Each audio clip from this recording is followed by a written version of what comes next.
las pongo o las veo de tajo, de perfil, podría ser la misma. ¿Todo el mundo lo ve? ¿Sí? ¿Qué tal con las dos de abajo?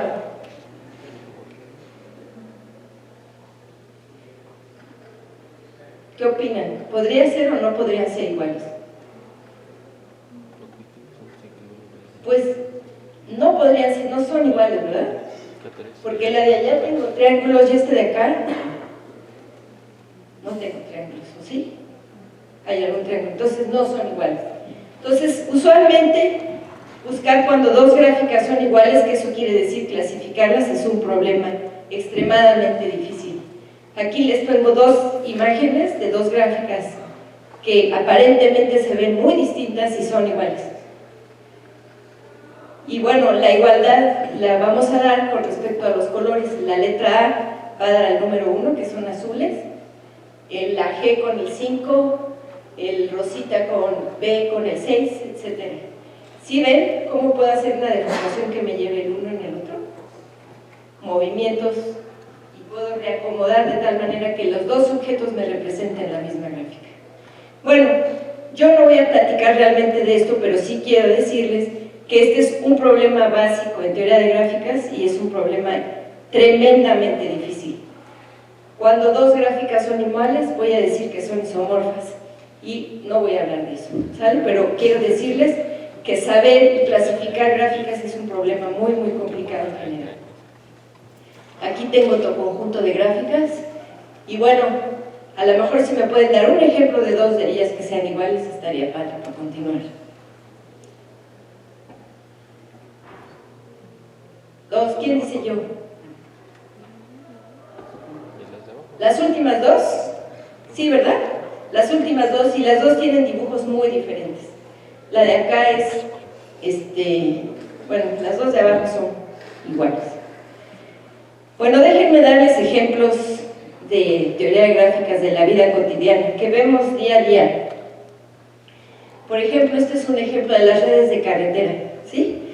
Tengo las ciudades, tengo las carreteras, pues las ciudades o los pueblitos van a representar los nodos de mi gráfica y van a estar ellos conectados si existe una carretera que va de una a la otra. Entonces, ¿qué problema interesante se les ocurre que podrían plantar aquí? Bueno, pues si yo quiero ir de la Ciudad de México a Monterrey, pues necesito saber y encontrar un camino que me lleve de un lado a otro, ¿verdad? Esa es una pregunta clara y fácil y muy obvia que existe en teoría de gráficas. Las redes marítimas y aéreas, esa es otra. Aquí tengo un video muy bonito que me encantó, que me robé del internet, que se ven las interconexiones aéreas entre países, pues, ¿no? Entonces esos puntitos amarillos son aviones que van moviéndose de un lado a otro. Entonces, para que vean ustedes que esta es una red muy compleja, ¿verdad? Puntos son ciudades y existe una interconexión entre dos ciudades y existe un vuelo que los conecte. ¿Vale? ¿Hasta aquí voy bien? Bueno. Esta es otra red, ¿no? Tengo mis nodos que son los puntos y la electricidad que corre entre uno y otro. Aquí este es otro ejemplo muy interesante para aquellos que tengan intuición un poquito más geométrica. Este es un ejemplo bonito porque a veces la gráfica nos puede decir cuándo sí es importante el dibujo de la gráfica. Por ejemplo, aquí a mano derecha pueden encontrar, bueno, estas son las estructuras atómicas de estas dos cosas. Por un lado tengo el diamante y por otro lado el carbono. Y los átomos se unen de una manera en un lado y del otro lado se unen de otra manera, dando estructuras completamente diferentes, ¿no? En el lado de acá el carbono, que es suave, que tiene un color oscuro, que uno puede escribir de manera muy fácil, dándole una estructura atómica de esta manera. Del otro lado, con una estructura diferente, obtenemos uno de los, pues un objeto que es transparente, que además es valiosísimo y que es muy duro, ¿no? Entonces, ustedes pueden ver cómo la estructura, a veces el dibujo también es importante. Las redes neuronales también son muy estudiadas en muchos lugares y son muy importantes. Bueno, aquí tengo otro ejemplo de interacciones de proteínas.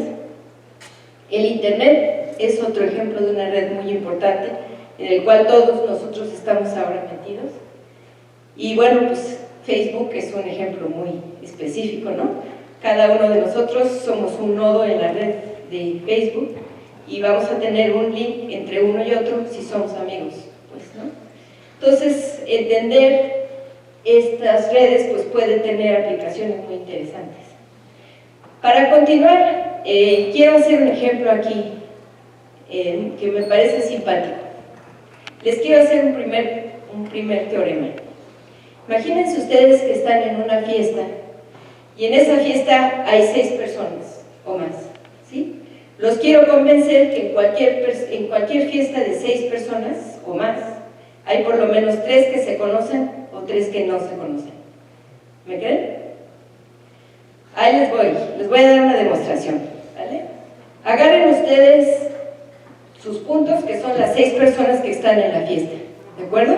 Hay más, pero por lo menos fíjense en 6 de ellos. Y voy a poner una rayita azul, frío como el hielo si no se conocen. Y la voy a poner roja si se conocen, ¿de acuerdo? Y entonces yo quiero demostrarles que en una fiesta con 6 personas siempre hay 3 que se conocen o 3 que no se conocen. Voy a agarrar una persona al azar, digamos tú, y voy a decirle a ver esta persona, a ver, señálame 3 personas que conozcas, ¿de acuerdo? Ahorita les voy a decir, les voy a convencer que si esta persona no conoce a 3, las rayas que está pintando van a ser azules, pero por el momento vamos a suponer que esta persona que yo elegí conoce a 3 personas, ¿de acuerdo? Paulina, por ejemplo, la escogí, esa es mi tú ahí. Entonces Paulina seguro conoce a 3 de ustedes, y esos son Álvaro, Alma y Gabriela, que conoce ella, ¿de acuerdo? Entonces puse una línea roja entre estos 3 sujetos y ella. ¿Vamos bien hasta ahorita? Ok, entonces le pregunto a Álvaro y a Alma, oigan, ¿ustedes se conocen? Si hubieran dicho ellos que sí, ya hubiera encontrado 3 personas que se conocen. ¿Están de acuerdo conmigo? Entonces, Álvaro y Alma, voy a suponer que de plano no se conocen. Entonces, fríos como el hielo, puse Álvaro y Alma, una línea azul entre ellos. De la misma manera, si Alma y Gabriela se conocieran, ya Pau, Alma y Gabriela se conocerían. Entonces ya habría encontrado 3 personas que sí se conocen. De manera que voy a poner esa línea azul porque no se deben conocer, si no ya terminé mi argumento. Bueno, y después le pregunto a Álvaro y Gabriela, otra vez, si ellos se conocieran, ya hubiera acabado, ¿verdad? Porque entonces Pau, Álvaro y Gabriela se conocerían, ya terminé, de manera que voy a suponer que ellos no se conocen. Si ellos no se conocen, entonces Álvaro, Alma y Gabriela no se conocen y ya encontré 3 personas que no se conocen. ¿Los convencí? Bueno, el argumento es exactamente el mismo si Pau no conoce a 3 personas en la fiesta. Todo se vuelve al revés, ¿de acuerdo? Bueno, esto quiere decir que si tengo una estructura que tiene más de 6 personas, por lo menos habrá 3 que se conozcan o 3 que no se conozcan. ¿Qué pasa entonces si digo, lo mismo puede ser si son 5? Voy a quitar a alguien más de mi fiesta y supónganse que su fiesta tiene 5 personas.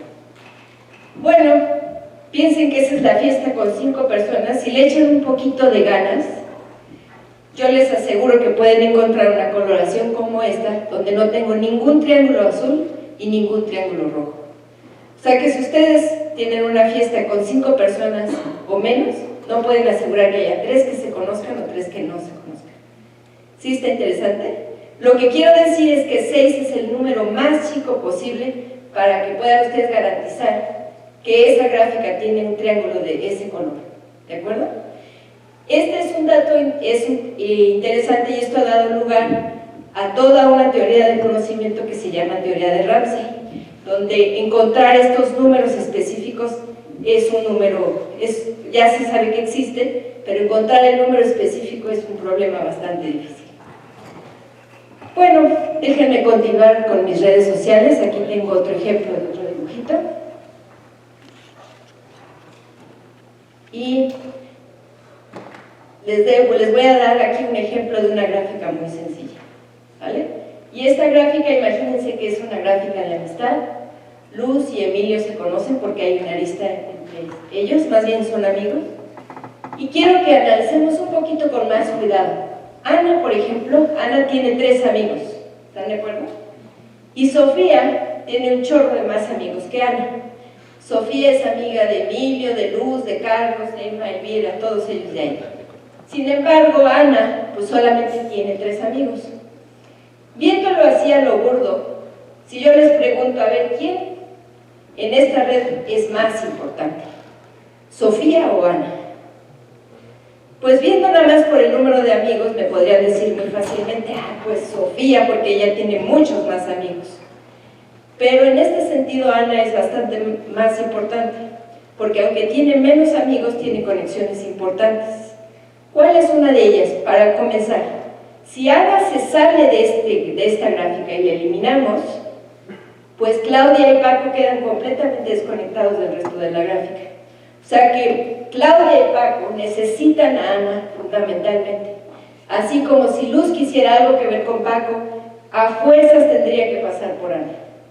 Ahora otra cosa más que quiero que observen es que si yo me fijo a Ana y cualquier otra persona de la red, está a distancia 2 de ella. Quiere decir, para ir de Sofía, de Ana, perdón, a cualquier otra persona en la red, necesito dar a lo más 2 pasos. ¿Sí está claro lo que estoy diciendo? Tengo que ir a otra persona y a otra persona más y llego a donde yo quiero. Aquí está, para ir de Ana a Emma, necesito dar. Entonces, Ana es una persona muy céntrica y muy poderosa. Las redes, pues como ustedes ya saben, son conocidas mucho antes de Facebook y otras redes sociales actuales, y han sido utilizadas desde hace muchos años para entender algunos comportamientos de algunas entidades. Y quiero ponerles aquí un ejemplo que a mí me parece muy bonito. En el siglo XV, en Florencia, había una familia muy poderosa que se llamaba la familia de los Medici. No sé si la han oído mencionar. Bueno, pues esta familia es una familia muy poderosa de la época y dominó la política, el comercio y la religión. Hay varios papas, etcétera, que fueron parte de esta familia. Aquí les enseño una foto de Carolina de Medici casándose con el rey de Francia, para que se den una idea de cómo se la gastaban esta familia. Este es un cuadro que mandaron a hacer la familia de los Medici, que están representando la Sagrada Familia, es la Virgen María, el Niño Dios, etcétera, y la cara de los personajes son los Medici, lo cual hace notar que discretos no eran, digamos, les gustaba mostrarse. Esta es una foto del domo de Florencia, que fue mandada a construir por ellos, y bueno, esta es otra imagen de una pintura muy famosa de Botticelli, que fue uno de aquellos pintores que ellos apoyaban en ese entonces. Entonces, bueno, se dan una idea más o menos de la importancia de esta familia. Lo que es muy curioso es que esta familia, la familia de los Medici, no siempre fue una familia ricachona, no siempre fue una familia tan poderosa como lo fue. De hecho, se sabe que los orígenes de esta familia eran bastante modestos. Entonces, ¿a qué se debió su poderío después? Bueno, yo no sé si la explicación que les voy a dar sea la correcta o no, pero a mí me parece interesante verlo desde ese punto de vista de cualquier manera. Esta es la red social en época de los Medici en ese entonces.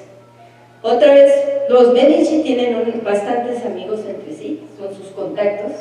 Sin embargo, no son, digamos, bueno, en este caso particular, cada uno de ellos tiene 1, 2, 3, 4, digamos es grado 4, el vértice de los Medici, pero por ahí los guadañi tienen el mismo número. ¿Qué? ¿Me quedan 5 minutos? Grado 5. Ah, 5, perdón. Ok, dije, me quedan 5 minutos, chicos. Ok, bueno, ¿hay algún otro de grado 5 por ahí? No. Bueno, pero digamos que tal vez si los guadañi hubieran sido hubieran echado un poquito más de ganas, hubieran tenido el mismo grado que los Medici. Pero además, los Medici están ubicados en esta red social como un punto estratégico para la comunicación entre casi cualesquiera dos de ellos. Entonces, se cree que esa es una de las razones por las cuales los Medici han de haber sido excelentes comerciantes, excelentes para hacer amistad, para convencer, etc. Pero bueno, este punto de vista me parece bonito, curioso. ¿Alguno de ustedes ha oído hablar a su tía o a lo mejor ustedes mismos? ¡Ay, qué mundo tan chiquito! Cuando resulta que ustedes, la prima es novia de su tío, que ni siquiera se conocían, ¿no? Y resulta que son familiares. ¿Todos han oído hablar de ese dicho? Pero qué mundo tan chiquito. Bueno, pues resulta que hay toda una teoría que le llaman el fenómeno del mundo pequeño. Y lo que quiero es platicarles de qué se trata este fenómeno, que es bastante simpático. ¿Algunos de ustedes han oído hablar de este fenómeno? Bueno, ¿sí? Ok, hay un sí, pero la mayoría no. Ahí les va. Pues el fenómeno del mundo pequeño ocurre en casi todas las grandes redes sociales. Resulta que por ahí en 1967, este señor, Stanley Milgram, realizó un estudio al que le llamó The Small World Problem. Y el problema consistió en el siguiente. Aquí está el mapa de los Estados Unidos, y entonces él eligió 3 ciudades. Omaha, Wichita y la ciudad de Boston.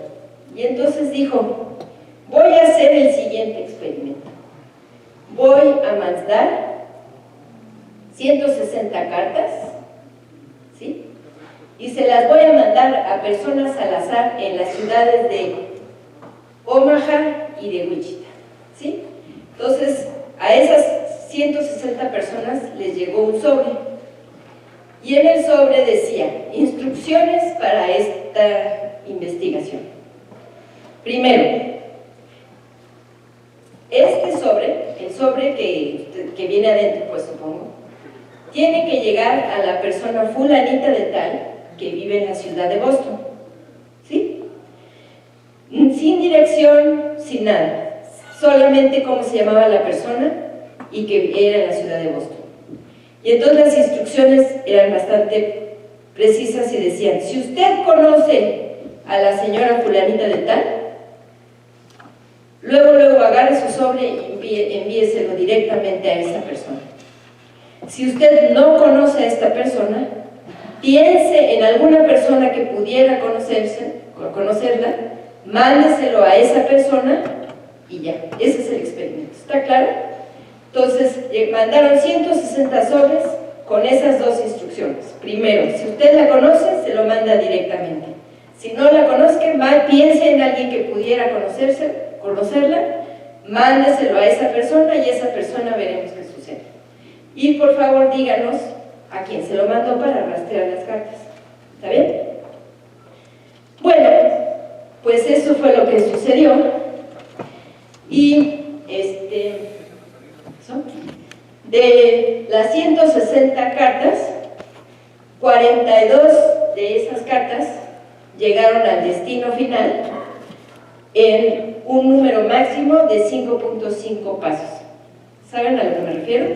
O sea, esa carta pasó a manos de otra persona, que pasó a manos de otra persona, que pasó a manos de otra persona 5 veces hasta que llegó a su destino final.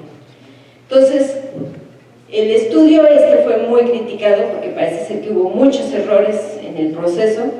Creo que estadísticamente no está muy bien fundamentado, etc. Pero me parece a mí que es un estudio interesante, y lo que ellos querían comprobar es que la distancia entre cualquiera de 2 personas está a un máximo de 10 lo cual me parece, más allá de que sea eso una demostración o no, interesante. Bueno, más tarde, en 1999, estas dos personas estimaron que la longitud promedio en la web es de 6 links. O sea, si ustedes quieren encontrar cualquier link, el que se les pegue la gana en la web, basta, o sea, les va a tomar a lo más un número de 6 pasos. Ya ahora existen buscadores mucho más eficientes, pero esa es la idea básica. ¿Sí está claro hasta ahorita cuál es la idea del fenómeno del mundo pequeño? Bueno, incluso existe un número que se llama el número de Kevin Bacon, que es el siguiente. Tomen ustedes un actor, en este caso escogí a Johnny Depp, y quiero saber cuál es la distancia entre Johnny Depp y Kevin Bacon. Entonces la pregunta es, ok, bueno, pues, ¿cuántos pasos habrá entre los dos? Pues resulta que Johnny Depp no tiene ninguna película con Kevin Bacon directamente, o sea, no están a distancia aún. Pero lo que sí es que Johnny Depp hizo una película con Billy Bob, que es esa de ahí, que se llama Dead Man, y a su vez Billy Bob hizo una película con Kevin Bacon, lo cual hace que la distancia entre Johnny Depp y Kevin Bacon es de distancia 2. ¿Sí? Bueno. Tomé otro, aquí ya lo hice yo aquí jugando, no soy muy hacha en buscar, pero esta, ¿cómo se llama? Esta que es de aquí, se me olvidó su nombre. Drew Barrymore. Yo dije, a ver, Drew Barrymore, ¿cuál es la distancia de Drew Barrymore y Johnny Depp? Porque yo quería encontrar el número de Johnny Depp. Y dije, tal vez ustedes conozcan alguna película entre Drew Barrymore y Johnny Depp. ¿Conocen? ¿Conocen alguna con Winona Ryder? Bueno, entonces es probable que esté yo en lo correcto. Ella hizo una película con Adam Sandler, que está ahí, y luego Adam Sandler hizo una película con Winona Ryder, y Winona Ryder hizo una película con Johnny Depp. Por consiguiente, esta chica está a distancia 3 de Johnny Depp. ¿Está claro ya cuál es la idea? Ok. De hecho, existe una página en el internet curiosa que se llama El Oráculo de Kevin Bacon. Y entonces tú te metes ahí y está Kevin Bacon, es el centro, ¿de acuerdo? Y lo que quieren es calcular cuál es la distancia máxima entre él y cualquier actor. Yo intenté, dije, a ver, Cantinflas. Y Cantinflas está a distancia 3 de Kevin Bacon. A mí me sorprendió. Dice, pueden agarrar cualquier actor, el que a ustedes les dé la gana, y este oráculo les encuentra el mínimo número de pasos entre él y Kevin Bacon. Y Kevin Bacon no es uno de los actores más famosos que existan, pues, ¿no? Entonces, bueno, está curioso eso y está simpático. Pero bueno, más allá, otra vez que esto sea cierto, ¿no? A los que hacemos matemáticas discretas, combinatoria en particular, es un número, existe el número de Erdos, por ejemplo, que Erdos es un matemático particular en combinatoria muy famoso, y todos hacemos lo posible por tener un número pequeño con Erdos, pues, ¿no? Entonces siempre te preguntan, a ver, ¿y tú cuál es el número de Erdos? Y tú, si le sacas un número más chico, ya estás bien cerca de Erdos, ¿no?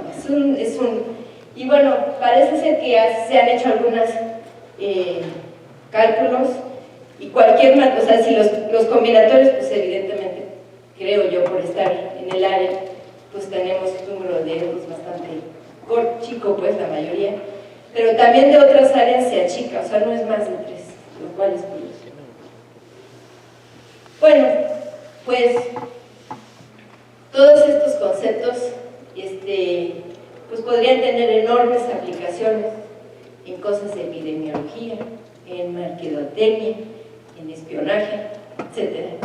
Y de hecho, se cree que se utiliza muchísimo de esta información para eso. Yo les quiero platicar aquí de una aplicación curiosa. Esta es una red, los puntitos son personajes, el puntito rojo con orillita azul es hombre, los con orillita roja son mujeres, y el tamaño de la bolita tiene que ver con su masa corporal, o sea, es la división entre el peso de su kilómetro con su estatura, de manera que los puntitos amarillos son personas obesas y las personas verdecitas son personas no obesas. ¿Okay? La conexión es como esa que está ahí, es una conexión rosa, eso es conexiones de parentesco como hijos, hermanos, etc. Y la otra es relaciones de amistad. Entonces pueden ustedes ver cómo aquí hay cómo esta red va cambiando con el tiempo y bueno, cómo se considera que la obesidad es una epidemia. Y mucho tiene que ver con que, pues si tus amigos son obesos, lo más seguro es que te vayas con ellos a comer carnitas, ¿no? Y te eches tu cerveza y después postre, y eso pues no va ayudando más bien va ayudando a que aumentes tu masa corporal.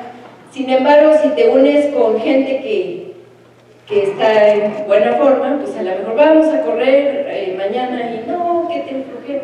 No, pues sí, vamos, y entonces te convencen, o si está pidiendo ensaladita y tú ya llevas 3 días comiendo carnitas, pues a lo mejor te convencen cambiar tus hábitos, pues, ¿no? Entonces parece ser que el estudio de la obesidad pues tiene mucho que ver con estas redes y estas relaciones. Y bueno, ahí pueden ver cómo existen conjuntos maximales que son zonas la gente que comenzó a transmitirse la influenza entre varias personas y cómo va esa transmisión entre uno y otro. Entonces, bueno, otra vez es otra manera de analizar cómo va esa red y cómo va influyendo de unos a otros. Y estaba leyendo de una investigación que a mí me parece interesante. Imagínense ustedes que hay una epidemia tremenda que llega a la Ciudad de México y pues no hay de otra más que vacunar. Si se sabe que si se vacuna pues a toda la población, pues no va a haber ningún problema y todo se controla, no existe epidemia. Pero usualmente vacunar al 100% de la población pues es imposible prácticamente. Si se vacuna el 90% de la población, pues ya el otro 10% que se enferme, los hospitales se pueden dar abasto para atenderlos y no va a haber una epidemia demasiado fuerte. Pero otra vez sigue siendo un precio muy alto. Se sabe que si se pudiera vacunar por ahí del 70%, 65% de la población, la epidemia se controla, digamos. Pero ahora imagínense que esta epidemia a la que les estoy pensando es una epidemia que apenas la vacuna es extremadamente cara, por ejemplo, y que no tengo manera de vacunar al 65% de la población para controlar la enfermedad. Y decide el gobierno que nomás nos va a dar el 10%. O sea, nomás nos va a dar vacunas suficientes para vacunar al 10% de la población. ¿Qué haríamos?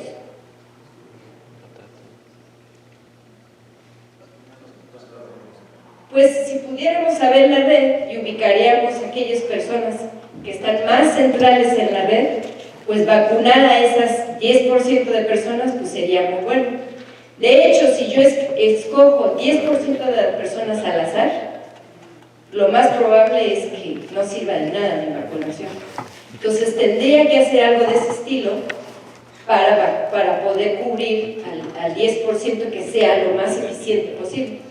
Ahora imagínense, les pongo más difícil, que no conocen la red. Entonces no saben cuáles son de las personas más populares y además sería muy costoso saber cómo es esa red. ¿qué harían? Piensen un poquito en el fenómeno del niño pequeño. ¿Qué harían?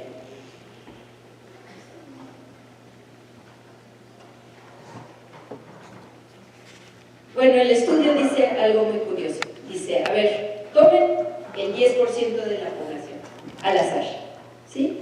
Pero a esas no las vacunan, porque la elección, como fue al azar, seguramente es malísima, ¿sí? Pero a esas personas que escogieron al 10% al azar, díganle, oigan, señor, no lo voy a vacunar a usted, pero dígame usted, ¿cuál es la persona que usted conoce que sea más popular? Entonces, esa persona a la que ellos les van a dirigir, lo van a acercar a la persona más central de la gráfica, ¿sí lo ven? Ahora, esa persona los acercó un poco más al punto más central, luego se van a la que sigue y le digan, señor, a usted no lo voy a vacunar, pero dígame usted, ¿a quién de ustedes conoce que sea más popular? Y eso lo acerca todavía más al punto más central. Entonces, bueno, los estudios que han hecho, es una investigación de la Universidad de Harvard, que está ligada a este video que les estoy enseñando aquí, muestra que esto supuestamente sería la manera más idónea, teniendo muy pocas vacunas y muy poco acceso a eso. No sé si tengan alguna pregunta. ¿Hasta aquí? Creo que me fui a echarle mucha. Muchas gracias.